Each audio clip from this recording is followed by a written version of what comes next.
बिरसा मुंडा वो अद्भुत व्यक्तित्व हैं जिनको मिला तो कुल जमा 25 वर्ष की बस छोटी सी उम्र, किंतु इस अल्पकालीन जीवन में भी उन्होंने वह अतुलनीय कार्य किया कि जनजातीय समुदाय में ये धरती आबा यानी धरती पुत्र भगवान बिरसा मुंडा हो गए।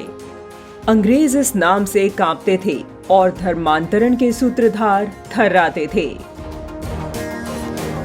हिंदू अस्मिता की आवाज को बुलंद करने वाले, वनवासियों को धर्मांतरण के दुष्ट चक्र से बचाने वाले और राष्ट्रीय चेतना के स्वर को बुलंद करने वाले महान योद्धा थे भगवान बिरसा मुंडा। बिरसा मुंडा जी का मानना था कि जीवन का छोटा या बड़ा होना महत्वपूर्ण नहीं है, उस समय में किए गए कार्य महत्वपूर्ण होते हैं। बिरसा मुंडा जी ने अपने अल्पकालीन जीवन में कई ऐसे कार्य किए जिसने अंग्रेजों की जड़ें हिला दी। बिरसा जी का जन्म 1875 के दशक में छोटा नागपुर के वनवासी मुंडा परिवार में हुआ था। बिरसा मुंडा जी के पिताजी ने उनकी होशियारी को देखते हुए उनका दाखिला अंग्रेजी पढ़ाने वाली रांची की जर्मन मिशनरी स्कूल में कर दिया।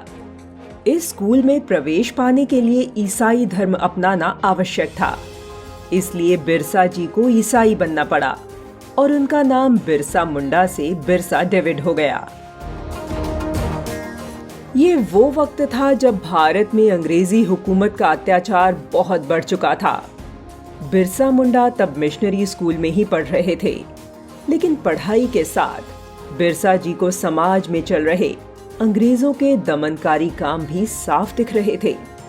अभी सारा देश 1857 के क्रांति युद्ध से उबर भी नहीं पाया था कि अंग्रेजों ने भोले भाले वनवासियों पर अपना पाशविक दमन चक्र शुरू कर दिया।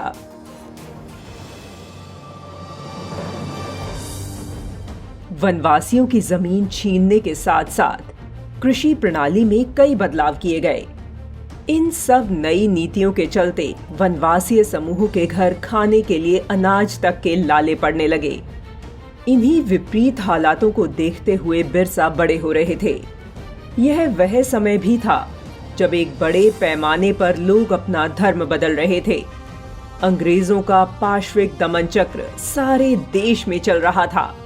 यह सब देखकर बिरसा जी ने पढ़ाई बीच में ही छोड़ दी। वे पुनः हिंदू बने और अपने वनवासी भाइयों को इन ईसाई मिशनरियों के धर्मांतरण की कुटिल चालों के विरोध में जागृत करने का अभियान चलाया। उनके इस अभियान ने ईसाई मिशनरी की जड़ें हिला दी थीं। इस कार्य से बौखलाकर अंग्रेजों ने कानून की आड़ में झारखंड के वनवासियों की जमीन और उनके जंगल में रहने का हक छीनना प्रारंभ किया। लेकिन इस सब के बीच बिरसा मुंडा दीवार बनकर खड़े हो गए और लोगों को जागरूक करने के लिए आंदोलन चलाया। इस दौरान उन्होंने नारा दिया, अबुआ दिशुम अबुआ राज, जिसका मतलब था हमारा देश हमारा राज। यह अंग्रेजों के विरुद्ध वनवासी भाइयों का खुला विरोध था, जिसका नेतृत्व कर रहे थे बिरसा मुंडा। इस विरोध का परिणाम यह हुआ कि वर्ष 1897 से 1900 के बीच रांची और उसके आसपास के वनांचल क्षेत्र में अंग्रेजों का शासन उखड़ गया और अंग्रेज बैकफुट में आने के लिए मजबूर हो गए। ब्रितानी हुकूमत अब पागलों की तरह धरती पुत्र बिरसा मुंडा की खोज में जुट गई।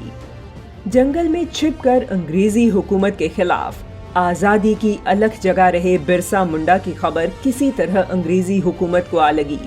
जनवरी 1900 में रांची के जिले उलिहातू के पास डोमबाड़ी पहाड़ी पर बिरसा मुंडा जब वनवासी साथियों को संबोधित कर रहे थे, तभी अंग्रेजी फौज ने उन्हें घेर लिया। बिरसा मुंडा के साथी और अंग्रेजों के बीच भयानक लड़ाई हुई।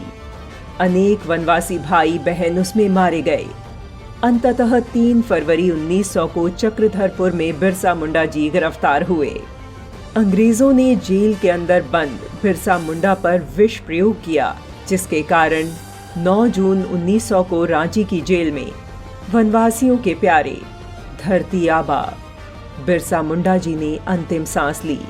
धरती आबा बिरसा मुंडा जी के जन्म दिवस को जनजातीय गौरव दिवस मनाया जाता है। ऐसे महान योद्धा को जनजातीय गौरव दिवस पर शत शत नमन।